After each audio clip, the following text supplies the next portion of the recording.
Hi,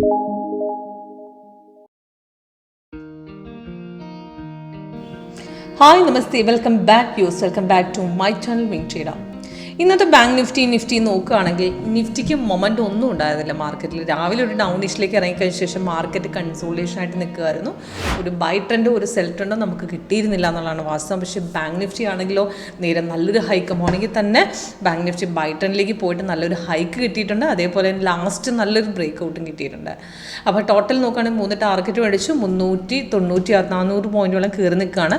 40,000 call option മോർണിംഗിൽ 397 break പോയത് ആ ഒറ്റ കയറ്റത്തിൽ നമുക്ക് 479 വരെ പോയിട്ടുണ്ട്. ലാസ്റ്റത്തെ ആ ബ്രേക്ക് ഔട്ട് ഉച്ച കഴിഞ്ഞിട്ട് 2 മണിക്ക് ശേഷം വന്ന ബ്രേക്ക് ഔട്ടിൽ 445 നേരെ 716 വരെ ഇപ്പോൾ കയറി നിൽക്കുന്നുണ്ട്.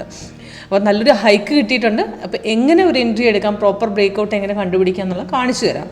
അതേപോലെ നിഫ്റ്റി നോക്കുകയാണെങ്കിൽ ഒരു ട്രേഡും ഇല്ലായിരുന്നു, വോളിയമേ ഇല്ലായിരുന്നു. മാർക്കറ്റ് നല്ലൊരു ബൈയോ സെല്ലോ നമുക്ക് കിട്ടിയിരുന്നില്ല എന്നുള്ളതാണ് വാസ്തവം. നല്ലൊരു ട്രേഡ് നമുക്ക് ഉണ്ടായിരുന്നില്ല ഇതിനകത്ത്. ഓക്കെ, അപ്പം ട്രേഡ് കറക്റ്റായിട്ടൊരു ബ്രേക്ക് ഔട്ട് പിടിക്കുന്നത് എങ്ങനെയാണെന്ന് കാണിച്ചു തരാം.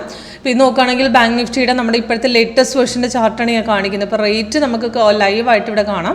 ഇതിനകത്ത് ബൈ സിഗ്നൽ തന്നിരിക്കുന്നത് 10:34 എൻട്രി പോയിന്റും ടാർഗറ്റ്സ് 70-70 3 ടാർഗറ്റും കൊടുത്തിട്ടുണ്ട്.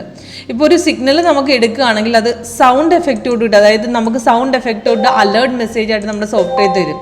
ഇപ്പോൾ ഒരു സിഗ്നൽ തന്നു എന്നുള്ളതിൻ്റെ മെസ്സേജ് ആയിട്ടുള്ള ഇൻഡിഫിക്കേഷനാണ്. ഒരു മെസ്സേജ് ആയിട്ട് ഇങ്ങനെ അലേർട്ടി തരും. അതേപോലെ ലേറ്റസ്റ്റ് ആയിട്ട് ഇപ്പോൾ സിഗ്നൽ വരുന്നത് ഏതാണോ അതിൻ്റെ ടൈമിങ് ഡേറ്റുമാണ് മുകളിലും താഴെയും കൊടുക്കുന്നത്. പക്ഷെ നമ്മൾ എടുക്കുന്ന സമയത്ത് ഇപ്പോൾ ഇന്ന് രാവിലെ ഓപ്പൺ ആകുമ്പോൾ ബാങ്ക് നിഫ്റ്റി കയറുകയും നിഫ്റ്റി ഇറങ്ങുകയും ചെയ്യുമായിരുന്നു. അപ്പോഴേ ഒരു കൺസോൾട്ടേഷൻ ഉണ്ടായിരുന്നു. അപ്പോൾ പെട്ടെന്ന് ട്രേഡ് എടുക്കുന്നതിന് വരെ പ്രോപ്പർ സപ്പോർട്ടും കൊണ്ടൊന്ന് ബ്രേക്ക് ചെയ്തതിന് ശേഷം മാത്രം എടുക്കാൻ ശ്രമിക്കുക. അപ്പോൾ നമുക്ക് റിവേഴ്സലുകൾ ഒഴിവാക്കാൻ പറ്റും, ലോസിലേക്ക് പോകുന്നത് നമുക്ക് ഒഴിവാക്കാൻ പറ്റും. അപ്പോൾ നിഫ്റ്റി മാത്രം ട്രേഡ് ചെയ്യുന്നവർ, ബാങ്ക് നിഫ്റ്റി മാത്രം ട്രേഡ് ചെയ്യുന്നവർക്കാണെങ്കിലും നമുക്ക് രണ്ടിൻ്റെയും മൊമെൻ്റ് ഏകദേശം നമ്മൾ ട്രേഡ് നിഫ്റ്റി മാത്രമാണ് ചെയ്യുന്നതെങ്കിലും ബാങ്ക് നിഫ്റ്റി കൂടെ നോക്കുന്നത് നല്ലതായിരിക്കും. കാരണം നമുക്ക് റിവേഴ്സലുകൾ കുറച്ച് അവോയ്ഡ് ചെയ്യാൻ, നമുക്ക് ഫേക്ക് ആയിട്ടുള്ള ട്രേഡുകൾ നമുക്ക് അവോയ്ഡ് ചെയ്യാനായിട്ട് എളുപ്പമാണ് ഒരുപാട് ലോസിലേക്ക് പോകുന്നത്.